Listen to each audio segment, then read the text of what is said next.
Ok, dober večer. Moje ime je Cyril. Danes bom vam predstavil rezultate zadnje raziskave, da smo imeli na Inštitutu za raziskovanje krasa glede poplav v Planinskem polju.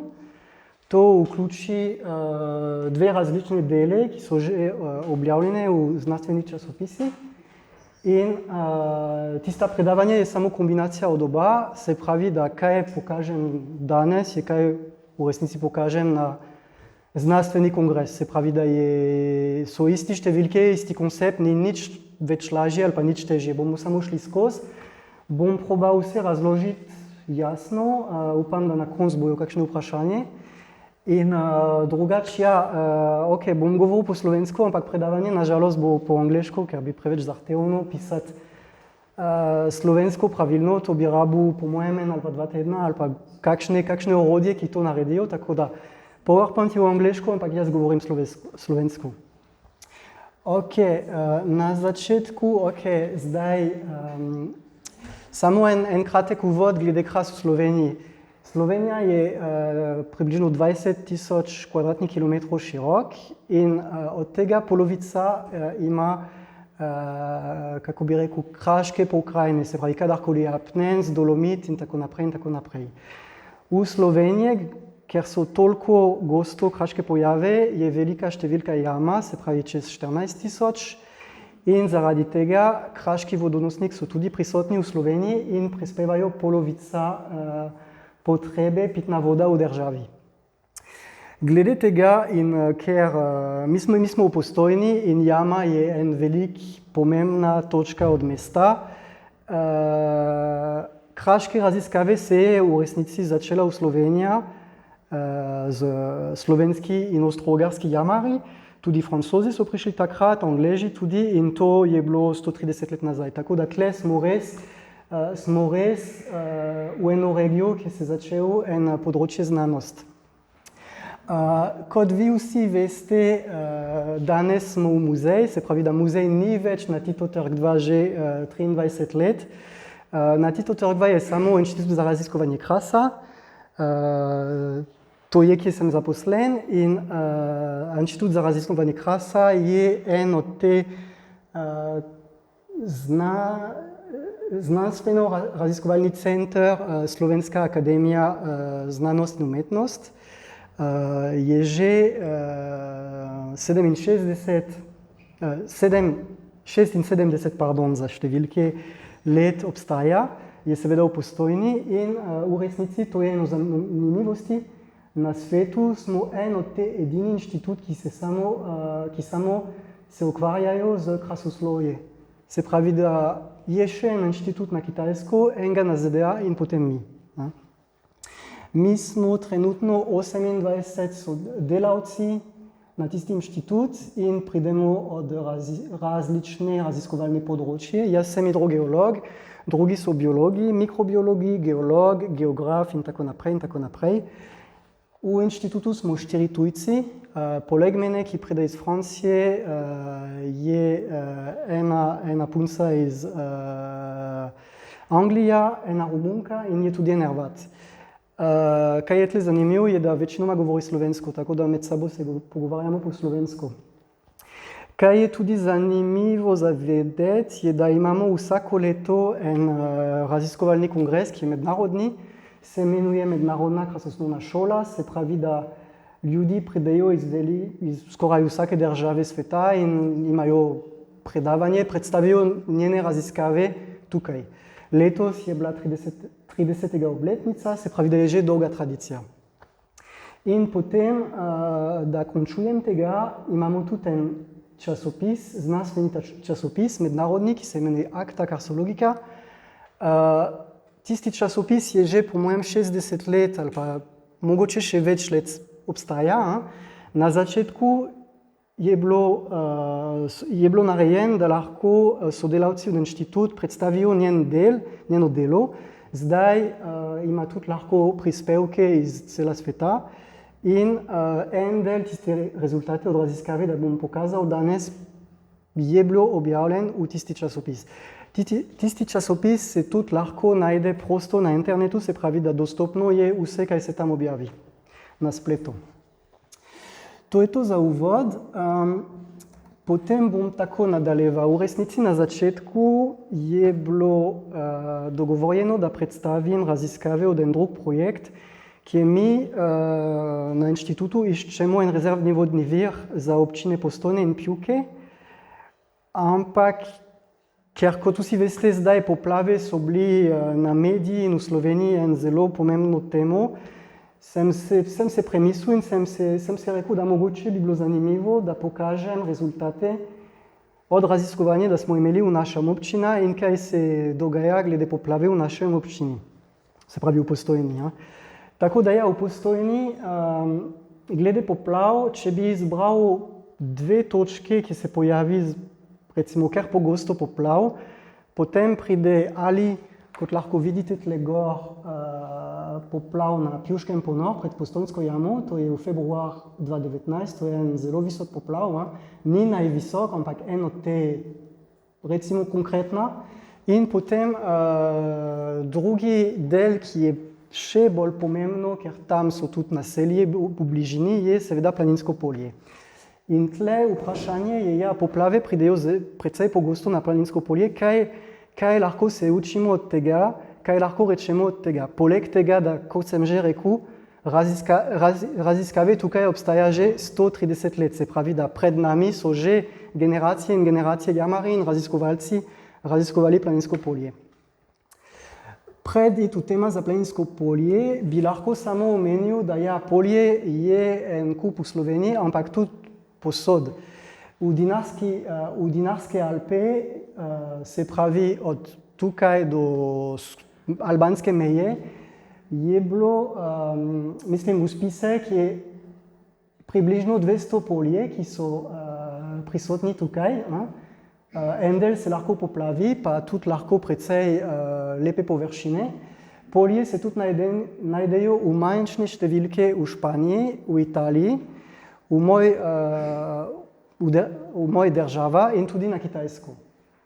Poleg tega so tu druge sisteme, ki se poplavljajo na isti način. To se zelo pogosto najde na Irskem, se imenuje Turlough. Če želite se predstaviti, kaj je en Turlough, naprimer lahko gledate, kaj je Petelinsko jezero in to bi bilo en lep primer. Se pravi, en majhen bazenček, ki se lahko potalnica dvigne gor in dol, odvisno od vodostaja v vodonosnik. Potem en zadnja številka, da sem najdel iz kolege iz Bosne, je, da v Bosnia in Hercegovina 37 polje od 57 se lahko poplavljeno, ampak površina, ki se lahko poplavi, je ogromno, se pravi 800 kvadratnih kilometrov. To je skoraj, ni 10% Slovenija, ampak je že konkreten številka. Za Planinsko polje poplavljena območja, poplavljena površina je približno 10,2 km, ko so zelo visok vodostaj. V Sloveniji drugače seveda je Cerkniško jezero, ki ima najvišja poplavnega površina za 20 kvadratnih kilometrov. Zdaj, če gledamo za Planinsko polje je tipičen primer od Kraško polje. Se pravi, da ima izvir, ima ponor, ima ena reka, ki teče na sredini. Če gledamo višina, ki se dogaja, ki se nahaja Planinsko polje, višine so približno vključeni med 438 metrov in 460, ampak moramo priznati, da dna polje, se pravi 80% od dna polje, je pod tisto številka, da sem pisal tukaj, se pravi 400 metrov, 47 metrov cela neki, ja? Se pravi, da polje je zelo ravno. Unica teče iz Planinske jame čez cela površina po 17 km in imamo 4 naselje okoli, se pravi Planina, Grčarjevec, Laze, Malne, Liplje in tako naprej in tako naprej.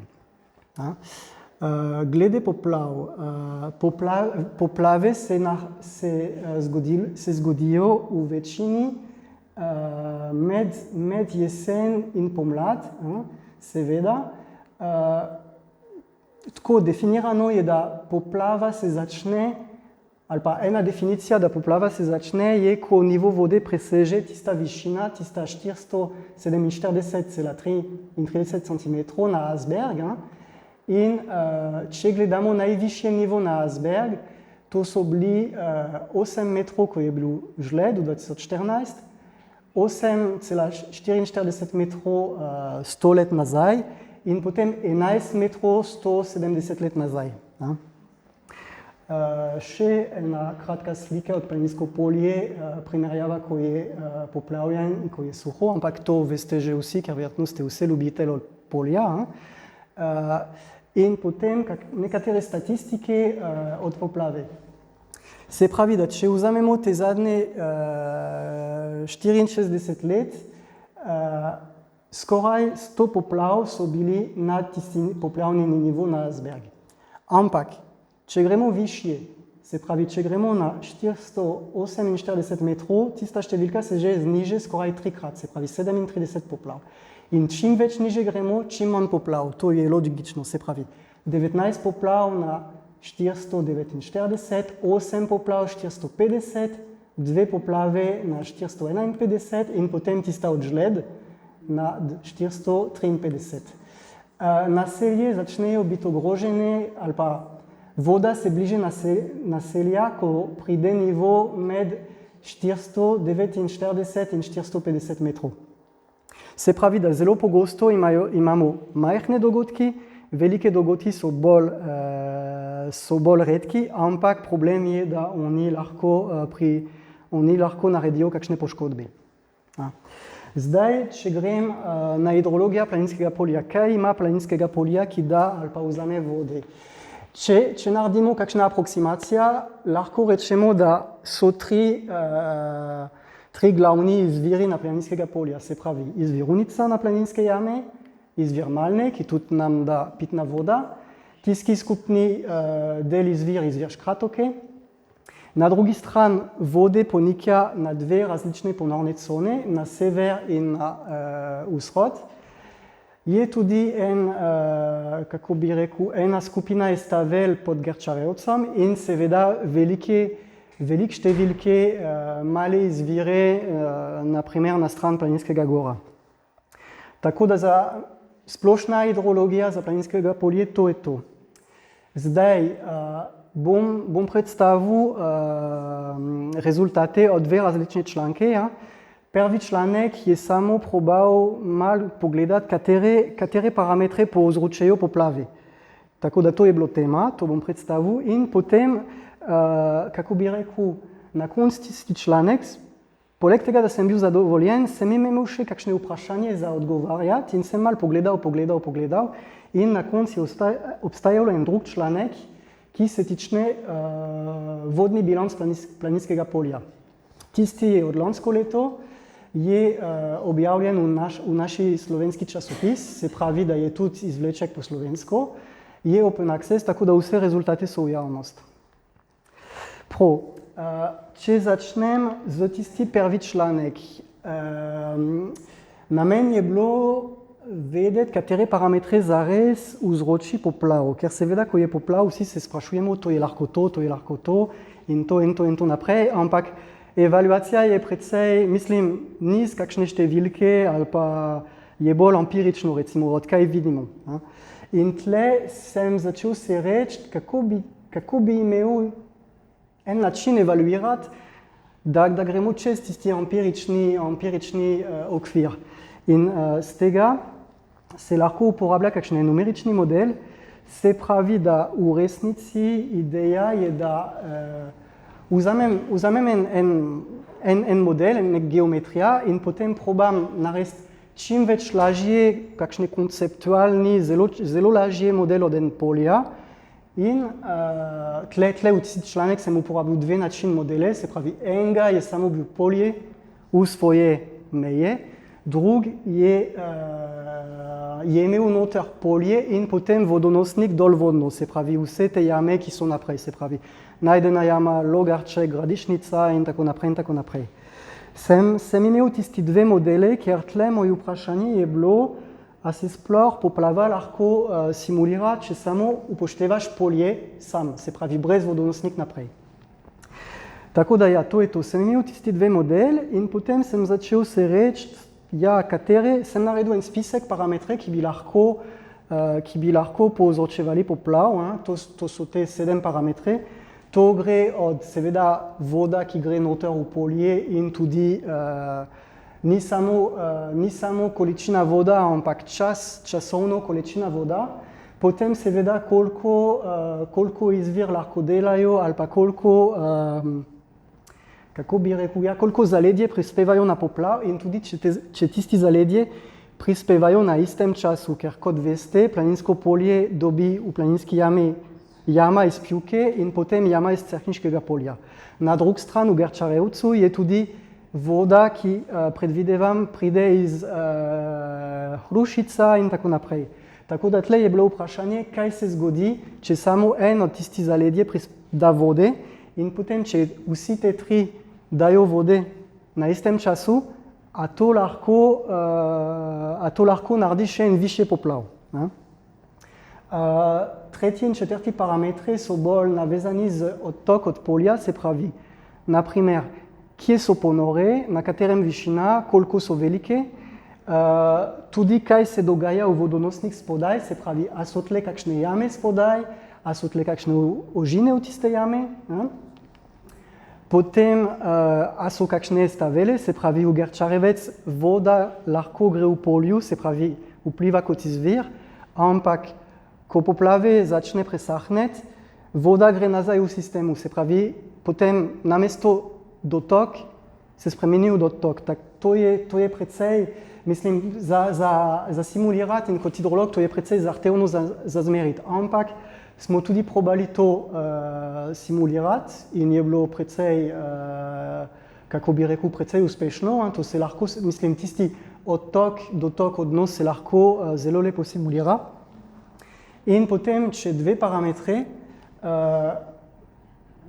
kaj lahko vpliva površina od polje glede prostornina.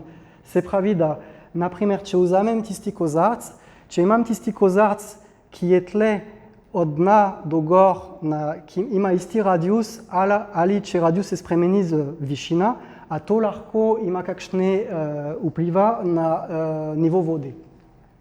In potem, seveda, zadnji parameter je bil, kako bi rekel, hidrološka situacija, ko se začne poplav. Se pravi, a je že voda v polju ali a je že voda v vodonosnik dol vodno.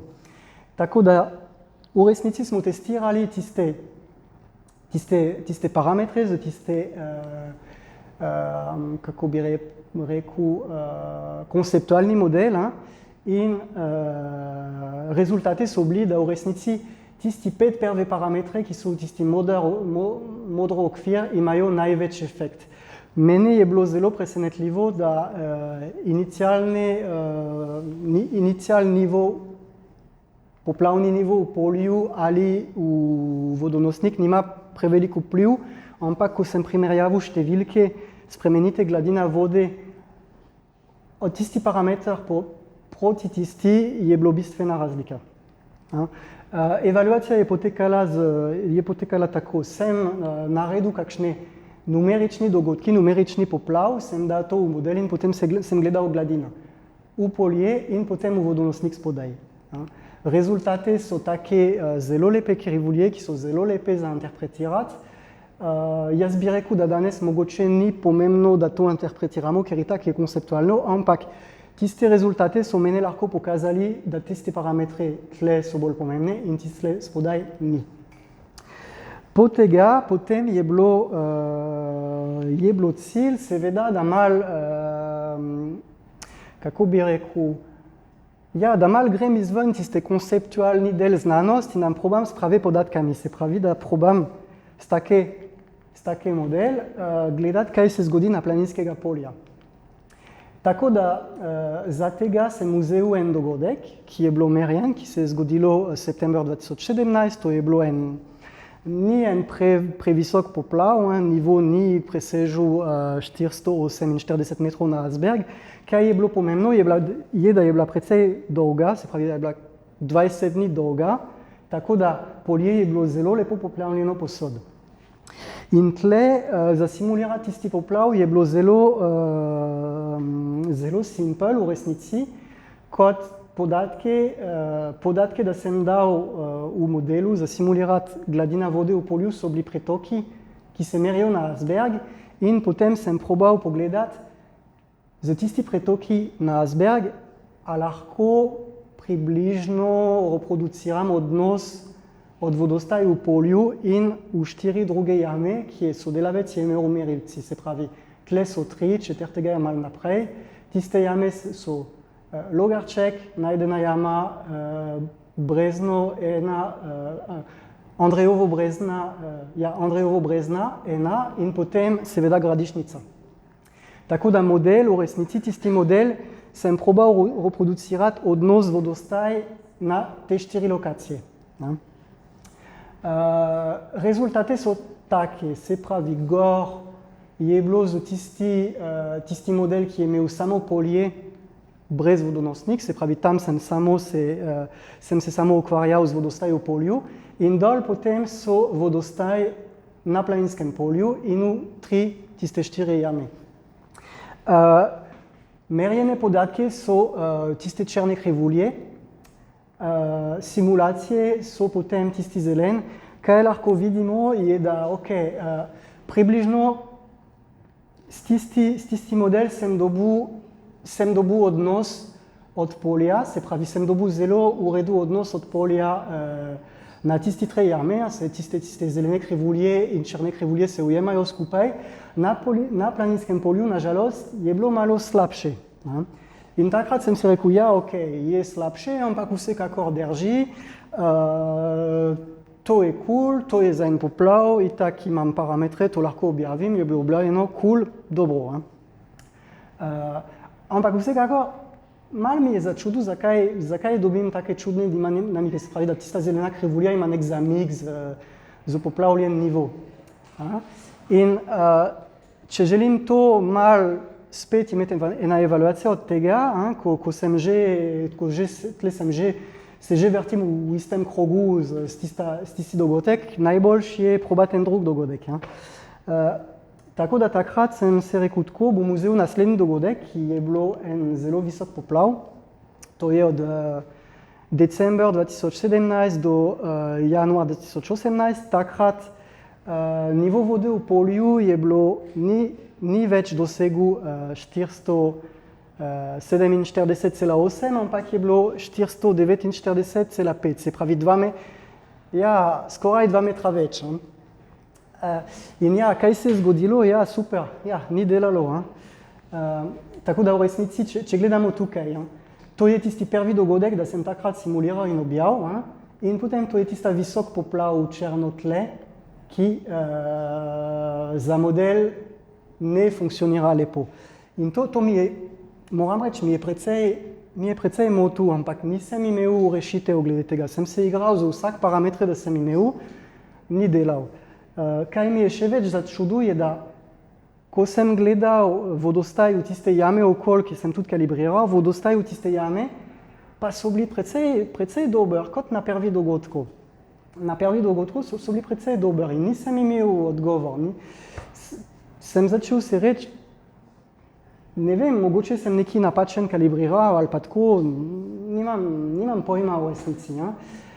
In potem na enem trenutku sem začel se reči, če za tisti model smo uporabljali lidar od dna planinskega polja, se pravi, smo imeli en numerični model od relief planinskega polja, najnatančnost od 1 kvadratni meter, se pravi, da površina planinskega polja in višina in prostornina so zelo natančne, se skoraj kajejo v realnost. Tako da, če imam v moj model ena površina, ki je totalno natančna kot polje in to ne dela, potem je nekaj narobe nekje drug. In tisti narobe nekje drug sem začel razmišljati, mogoče pride, ker uporabljam podatke od Unica Asberg. Ker Unica Asberg meri planinska jama, meri izvir Malne, meri tudi izvir Škratovka, ki so aktivne, ampak seveda ne meri, kaj se dogaja v Grčarevec, kaj se dogaja na Planinski gori. In tudi jedno drugo točko je, da ko polje se poplavi, se pravi, ko gre voda čez struga v Asbergu, a je sploh pritočna krivulja natančna, ker če gledamo podatke, ki so na Arso objavljeno, ko je en poplav, kot tisti visok poplav, da simuliram, pretoke so imajo zelo isti dinamika kot vodostaj in potem, ko pride ven iz struge, pretoke pridejo ravne, vodostaj še zrasle. To pomeni, da zelo verjetno tukaj na pretoke je ena napaka in tista napaka bi sigurno prišla, ker voda gre ven iz struge. Tako da, malo mi je, sem se rekel, ok, to pomeni, pritočna krivulja ni natančna, kaj potem je pravi dotok, ki gre v polje, katera količina ima. A to lahko najdem iz nekje. In tudi, ker seveda, ko sem rekel, en del od voda, ki gre v polju, se neč ne meri, ker je preveč zahtevno, preveč izviri ali pa niso aktivni celo leto, tako da je glede budžet se ne bi bilo smiselno imeti tam ena merilna postaja, ki je aktivna en mesec na leto, kako bi lahko oceneval tista količina vode. In potem sem samo skočil nazaj na en koncept, ki je zelo, ki je mogoče lahko trivialno, ampak ki v resnici je to, ni da je evidentno, ampak od prva del logika lahko pride tako. Sem začel se reči, v resnici, ko se dvigne voda na planinskem polju, med eno uro in drugo, to je spremenite prostornina v polju, se pravi, da eno dodaten volumna od voda pride v polju. In ena dodatni del volumna v polju proti časom, to pomeni, da je v resnici dotok. Tako da od tisti misli sem začel graditi koncept, da v resnici, če merim gladina vode v polju in potem vem, katera prostornina ima planinsko polje, odvisno od katera vodostaj stoji vode, potem lahko ocenujem spremenitev otok ali pa dotok s časom. In tle zelo lepo je, ker imamo numerični model z 1 meter natančnost. Tako da ja, tisti koncept tle je zelo mogoče simpel, se pravi, da v teoriji se meri vodostaj in od tiste spremenite vodostaj s časom, ker poznamo koliko količina, ker merimo gladina vode, lahko dobimo, koliko se spremeni količina vode s časom v polju, tako da dobimo take krivulje. In če gledamo take krivulje, v resnici, tle je nula, na tisti, kaj je pozitivni tukaj, to pomeni, da poplava se gradi, se pravi, nivo vode zrasle. Kaj je negativni, pomeni, da poplave pada nazaj v vodonosnik. Ko smo na nuli, voda stoji, se pravi, da kaj gre noter v polje, je kaj gre ven, točno. To je tisti koncept, samo tle je en mičken problem. Tisti koncept je veljavljen, samo če nivo voda v polje zrasle posod homogensko, se pravi, nivo vode v Asberg in nivo vode recimo v ponori na Putikove ščerne zrasle istočasno na isti hitrosti. Če se ne zgodi tega, potem moramo počakati tisti moment, ko nivo vode na cela površina polja bo isto. To je tisti nivo, da sem po angleško imenoval uniform level, se pravi, kako bi rekel, uniformski nivo, ne vem, po slovensko se opravičujem. Ampak, ko dobimo tisti nivo, se pravi, da višine vode so isto posod ali pa približno isto, potem tista teorija se lahko velja. Se pravi, da če skočim nazaj tukaj, na tista krivulja, to pomeni, da dokler nisem dosegel tisti uniform level, tista krivulja, ki je tle, na levo je zaproč, to ne moramo gledati. Naprej tukaj je tista količina vode, ki gradi poplav. Zadnji stvar, da še lahko rečem tukaj, je, da ja, tista količina vode pokaže, kdaj poplave zrastla ali pa upada. Ampak v planinsko polje so ponori in ponori imajo tudi en odtok. Se pravi, da če bi lahko se želel imeti rekonstrukcija pretok, moram dati tiste dve količine tukaj plus tisti odtok od ponori, se pravi tisti Q-out tukaj. Tako da ja, upam, da je jasno, je v tisti članek zelo lepo po angliško napisano, ampak če želimo vedeti, koliko količina pride v polju, potem moramo ocenjevati tisti odtok od ponore in potem tisti del od krivulje. To. Ja, fino. Tle na srečo je bilo, da v inštitutu na tistem čas, ko sem začel to razmišljati, smo imeli dve doktorske dele, ki so bili že zaključni, kje mreže merilne postaje na planinskega polja, ki sta precej zaširila mreže merilna postaja na planinskega polja. Pred 2015 sta bila samo dve postaje na planinskega polja, se pravi Unica Asberg, pretok vodostaj in seveda izvir Malmi, nič drugega. So bili seveda stare podatke v planinski jami, mostu Laze, neki v Potokovo Štirne, ampak ni, da bi lahko imel vse skupaj na istem časovnem obdobju in tudi drugi problem, dnevne podatke.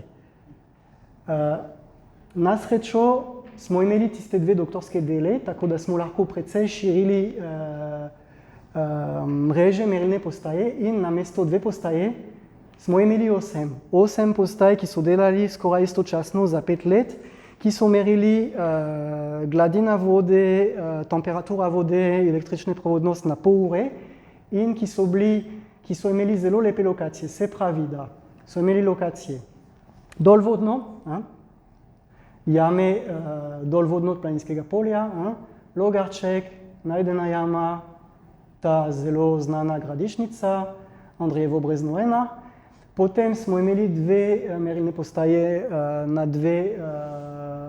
dve ponore, se pravi v Putikove Štirne in v Škofulom. Ena merilna postaja je tudi bila aktivna eno leto v Velike Lovke. In na slučajnosti smo tudi imeli most v Laze pokrit, izvir Škratovka za dinamika in planinska jama.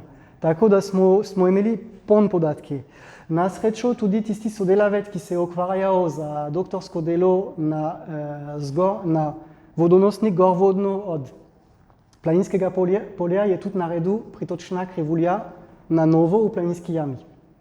Tako da ja, to je to. 4 let, to dela približno istočasno ali pa skoraj in potem dobimo neko zanimivosti.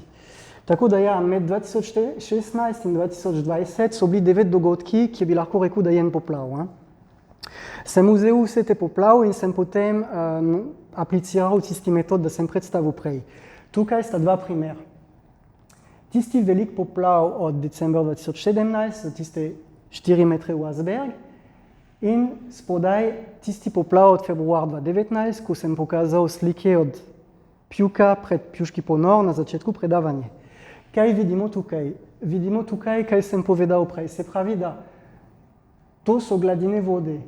Tukaj je v Asberg, tukaj je malo dol vodno, se pravi, da smo že več na sredini polja, mostu Malne, in to so Putikove Štirne. Se pravi, na začetku poplav nivo vode se ne ujemajo, seveda, ker polje mora se filati in potem se mora zadost napolniti, da lahko tiste vodostaje se ujemajo skupaj, se pravi tisti uniformski nivo, da sem omenil prej, tako da je tukaj. To se lahko zgodi na skoraj vsak poplav, samo je tako, da se lepše vidi na poplave, ki so čim več višje in ki trajajo čim več časa. Sem vzel tisti primer tukaj, ker mi je zelo lepo, ker je ena zelo kratka poplava, ampak je bila zelo močna in poleg tega, da ni veliko trajala, se še vidi, da za 6 dni se ujemajo nivo vode skupaj. Tako da ja, to je to. Sem vzel vsak poplav, sem gledal, kaj se dogaja, ko tisti nivo se doseže in potem sem dal to v Excel, za eno formula sem lahko dobil tiste krivulje, da sem pokazal prej. To je en primer za tisti velik poplav, se pravi, tle je spremenite gladina in potem to so spremenite pretoke. Se pravi, da kaj vidimo tukaj, je v resnici en del pretok planinskega polja. Ko je tukaj pozitiven, poplava zrasle, ko je ravno, smo na nuli, se pravi, odtok equal dotok in potem, ko pade negativen, upade nivo. Kaj je zanimivo tukaj, je, da nama pokaže, da seveda, če želim imeti rekonstrukcijo od cel signal, moram tudi tle upoštevati, koliko ponori požirajo vode. Se pravi, da tle, na tisti primer, če si želim imeti maksimalne vrednosti pretok, moram dati pretok od ponor in tiste pozitivne vrednote. Naprimer, tle, če gledam, tisti 2, to je 62 kubik. Se pravi, da na tistem momentu dotok v polju je bilo dotok v ponor plus 62. Se pravi, da zna biti zelo velik. Ko sem rekel prej, moram ocenjevati, koliko ponori požirajo. In tle, nažalost, ni bilo, seveda ni enostavno, ker so toliko številke ponore, da ne moraš iti na vsakem in meriti, poleg tega, kako boš to meril, ker itak so pod vodo. Se pravi, ne moraš meriti pretok od nekaj, ki je 5 metrov pod tebe, ko si na čolnu. In tle na srečo se je izkazalo, da se lahko ocenjuje za 2 metoda in tiste 2 metoda so zelo zanimive v resnici.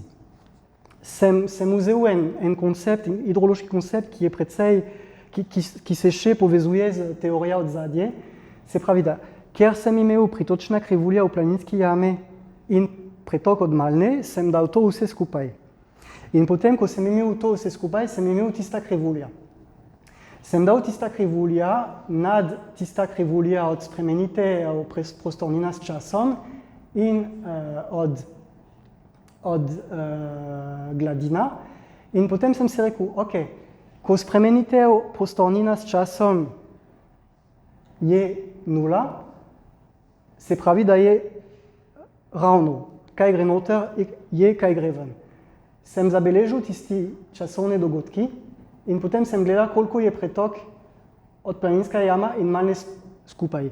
In tle lahko me verjamete ali ne, ampak za tisti 9 dogodkov se je zelo lepo ujemajo nekje med, ne vem, 55 kubik na sekunda do 75. Se pravi, nekaj, ki bi lahko rekel, da je približno tisti pretok od Asberg, ko unica gre čez.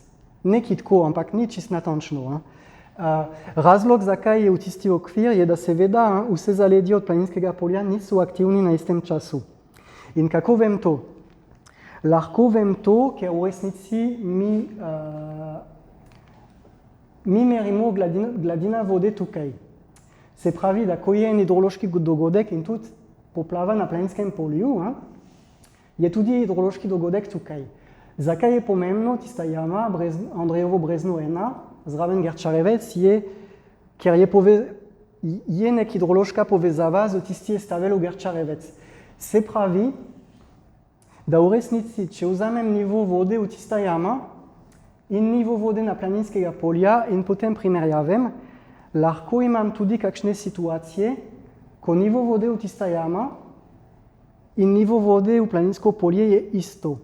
In ko to pride isto, pomeni, da nič ne teče. Pomeni, da tisti del tle nič ne prispeva in to pomeni, da za moj water budget dobim samo tisti 3 izvir, unica, Škratoka in Malne in potem, kaj lahko pride kadarkoli. Ampak, kaj je zelo dobro, je, da tisti del, da ne moram fizično meriti, lahko tudi za kakšne situacije izločujem. In če to naredim, in to je tudi zanimivo, če to naredim tukaj je gladina planinskega polja in to je tista jama, kaj se dogaja. Če to naredim, tisti momentu, ko se ujame približno nivo vode skupaj v planinskega polja in v tisto jamo, so zelo podobne časovne z tisti ko spremenite od volumna, je equal to nula. Se pravi, da v resnici moj pretok v polju ali pa moj dotok je tista krivulja plus škratovka plus nekaj. Ja? In tle, kaj je pomembnost tega, je, da izvir škratovke lahko zelo lepo prispevajo, ampak ne bojo prispevali ista količina vode kot planinska jama in malni. Če so planinska jama in malni na 70 kubik, škratovka je mogoče 7. Se pravi, da je 10% od cel signal. Se pravi, da napaka, ko to naredim, ni preveč velika, da se ne preveč zgubim. Poleg tega, na škratovki smo naredili tudi malo kakšne effort in smo šli parkrat meriti pretok z različne metode, ali pa s soljo, ali pa z propeller, se mi zdi, da se tako reče po slovensko, tista vertins, ali pa z kakšne druge metode. In od vse tiste meritve, najvišji pritok, da smo imeli, je bil 5 kubik. Sigurno gre malo višje, ampak verjetno ne 15 kubik, razen če je dogodek izjemen. Se pravi, da približno bi lahko oceneval, ker tista analiza poteka za tiste 9 dogodkov, da v povprečju tisti odtok od ponore je blizu 67 kubik ali pa recimo 70. Ja? Se pravi, da s tisto številko in tista krivulja bi lahko imel rekonstrukcija od signal. Ja? Takrat sem se rekel, ok, cool, ampak vsekakor to je samo en del, da meriš, a se ne bi še kaj lahko naredil glede tega, da si siguren, da ponore imajo toliko kapacitet. In tle na srečo je tudi neki sicer, ki je malo povezan s tisto teorijo, ampak ki se lahko naredi, je, da vzameš tista krivulja, merjenje pretok, izvir unice in malne, in potem na tisto daš tiste negativne vrednote, ki so tukaj, tisti minus. Če to narediš skupaj, v resnici ti pokaže maksimalne vrednote ponore. Sem naredil to za vse tisti 9 dogodkov in če vzamemo to za tisti poplav tle, pridejo take krivulje. Ja? Se pravi, da bi lahko se rekel, da je verjetno tudi v povprečju tista vrednota okoli 70, ki je zelo ravna. Kaj sem še pozabil reči, je, da seveda tista teorija sem naredil na vsak vodostaj, da sem meril. Se pravi, tle so 3 vodostaje, zato dobim 3 krivulje, spremenite prostornine glede čas ali pa pretok dotok, kadarkoli se imenuje. Se pravi, tle unica Asberg, mostu Laze in ali Putikove štirne ali Škofulom. Se pravi, cela površina od polje je pokrita s take teorija. In ja, ko to narediš za vsak dogodki, tudi tisti dogodki, ki so majhni, pokažejo take vrednote med 2, 3 in 60 in ko zalimaš vse skupaj, pride 70. Tako da od tega sem se upal reči, ok, zdaj imaš tiste številke, približno bomo rekli, da si siguren, kaj imaš, tako da dej, naredi rekonstrukcija. Sem vzel tisti pretok, nisem vzel tisti pretok, v resnici sem vzel tista vrednota, ki je bila tukaj od ponor in sem zalimal skupaj tiste krivulje, da sem dobil od spremenitev volumen glede čas. In potem, ko dam to skupaj, na slučajno ali pa na neslučajno, se zelo lepo ujema z tista krivulja, da imamo od unica Asberg in malni. Mogoče, ker sem imel tista hipoteza, da škratovka ne prispeve, ampak vsekakor zelo lepo pride.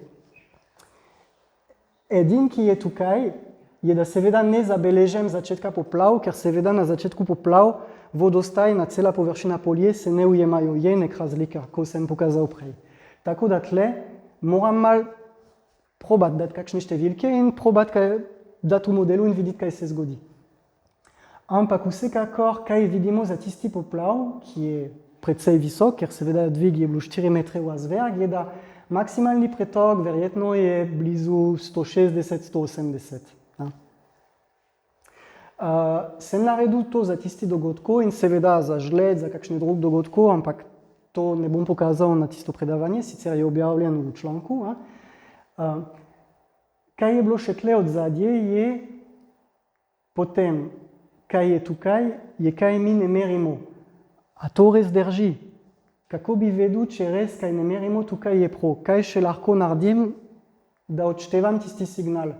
Se pravi, da tista krivulja minus merenje pretok je kaj ne merimo. Kaj je tle noter? Kaj je noter je izvir škratoka, vse drugi izvir, ki dela, izvir estavel v Gerčarevcu in dež nad polju. Dež nad polju lahko kaj prispeve za zelo visok dogodek. Na srečo lahko merimo tudi dež nekje. V Postojni, v Planini, v Jakovici ali pa v Logatec. Tako da ne za tisti dogodek, ampak za en drug. Za en drug sem pogledal, ker tle nisem imel podatke, na žalost, podatke od dežja nisem imel nekaj primernega. Sem potem pogledal za en drug dogodek in kaj mi je pokazal, je da na začetku poplav, ko se začne tisti pik, lahko tudi dež ful prispeve. Se pravi, če veliko dežuje, tudi nad površja polja spremeni volum in tisto spremeni je tudi lahko zna biti kakšne 5-6 kubik. To je precej velik. Ja. Ampak vsekakor, kaj lahko vidimo tukaj, je da če naredim razlika med tista krivulja in ta drug, pride skoraj 1/3 signal na začetku poplav ali pa ko se prijavijo tiste špice, ki ni merjen. Se pravi, da ja, Asberg je zelo lepo, ampak Asberg na enem trenutku ne meri več, kaj se res dogaja v sistemu. Dobro, zdaj je tisti čas, ki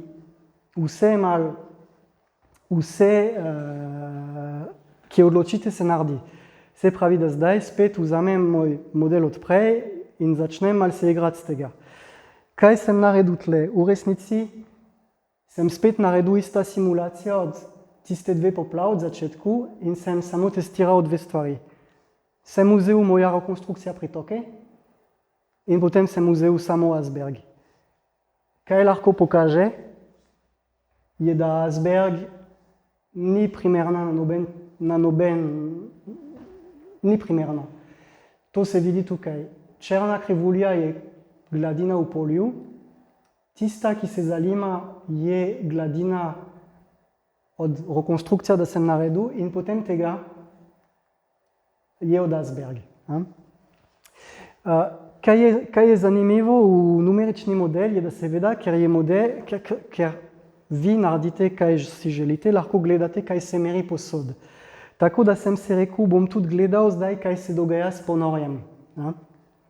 To so tiste krivulje. Se pravi, da tukaj imam v resnici tiste ponor v Velike Loku, potem to je Putikove Štirne in Škofulom, tista je Velike Loke in Putikove Štirne in Škofulom skupaj in to so estaveli.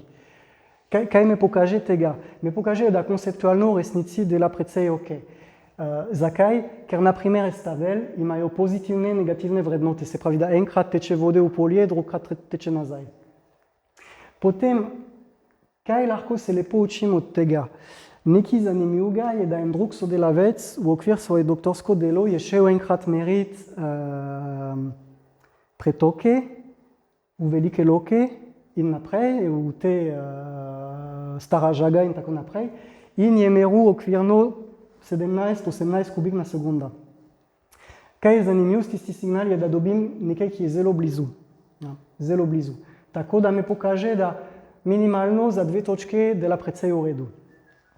Drugi stvar je, da seveda imam tiste jame, nažalost vidim, da niso v predavanju, ampak v tiste jame v resnici gladina vode, ko primerjavim tiste dve simulacije, me pokaže tudi, da simulacija je izjemna boljša z rekonstrukcija pretok, od če vzamem pretok od Asberg.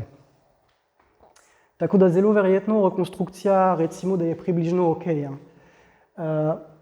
Potem je en zadnji stvar, da sem še lahko naredil, mi je prišlo tako za vsak slučaj, je, da sem v resnici se rekel, ok, cool, zdaj to so rezultate od tvoje dve modeli.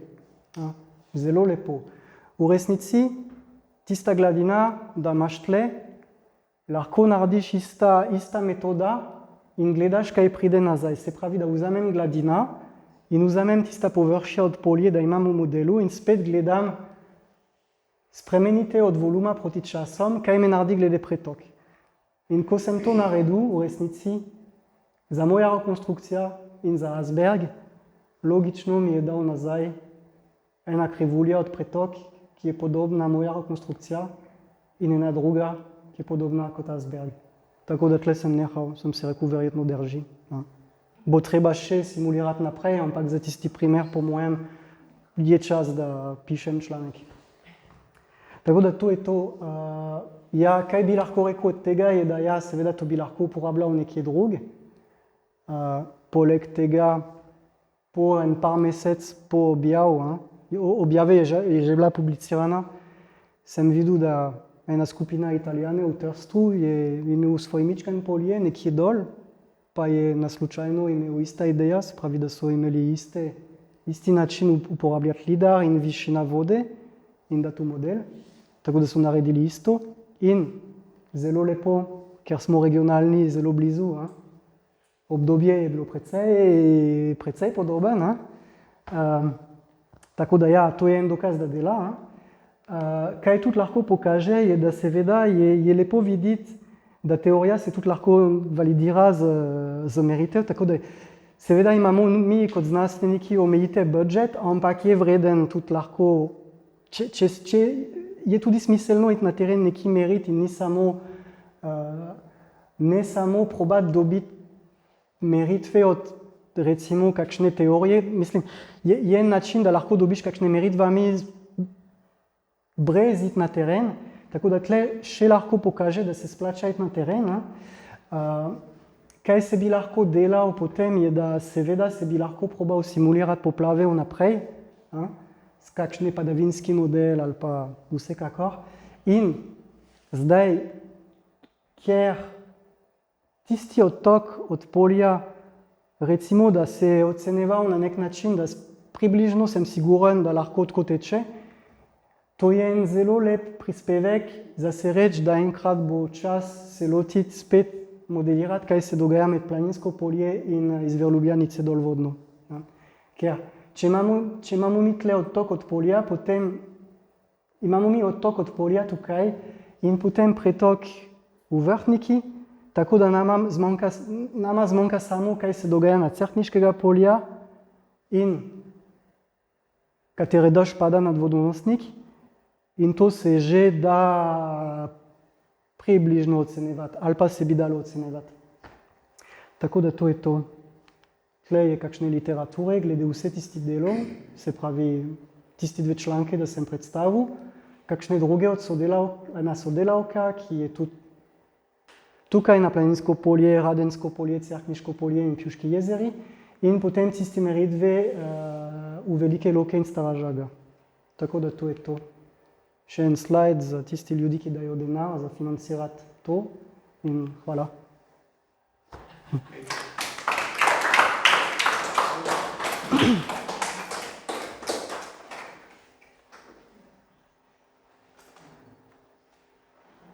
Ja, kakšne vprašanje ali pa?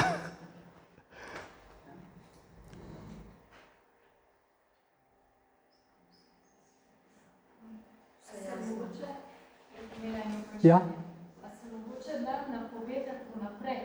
Recimo, če imaš tako kar malo vremenoslovci, te modele za napovedovanje vremena, tle en stvar je, da seveda en stvar, ki je tukaj, je, da lahko uporabljam tiste model, ki računajo statistično dežja vnaprej. To se da in to bi ena dobra ideja za narediti. Edin, ki je, da ker je tle posod kraški vodonosnik in kraški izviri, kaj pride v polju, je povezovan z kaj se dogaja v vodonosnik noter. Se pravi, da v resnici moram simulirati dež, ki pada verjetno na vodonosnik, ali pa moram simulirati kakšne pretoke na izviri in tle smo zelo omejeni v resnici. Bo en momentu, ko Planinska jama ne bo mogla več dati pretok ker seveda so tiste kraške kanale, ki imajo en hidrolični prevodnost in tisti hidrolični prevodnost se lahko enkrat konča. Tako da je en omejitev. Edin, ki potem je, da lahko to probam simulirati in potem naredim kakšne dogodke, ki se ne končajo, se pravi, da pridejo dež in dež in dež in dež. To se da, to lahko povzročuje zelo visok poplav, ampak v verjetnosti, da pride recimo en 20 let, en dež na 20 let in potem po en teden še en dež na 20 let je precej majhna. Seveda to ne pomeni, da se ne mora zgoditi, lahko se zgodi, ampak vsekakor bo treba se igrati s take hipoteze, naprimer. Drugi stvar, da bi lahko se igral, je seveda, koliko ponori požirajo. In tle verjetno je en zelo lep, kako bi rekel, to je en lep, če kapacitet od ponor se spremeni, potem sigurno gladina v polju pride ful viški. Ja. En lep primer je žled. Tle ni dvoma. Je škoda, da takrat na žledu nismo imeli take podatke, ampak na srečo v tisti 4 let smo imeli dva poplava, ki sta bila zadost visoka, da tudi validiram rezultate z drugih poplav. Kaj imam tukaj? Kaj imam tukaj? Sem naredil za vsak poplav in tista druga poplava, ki je druga najvišja, tudi zelo lepo pokaže tega.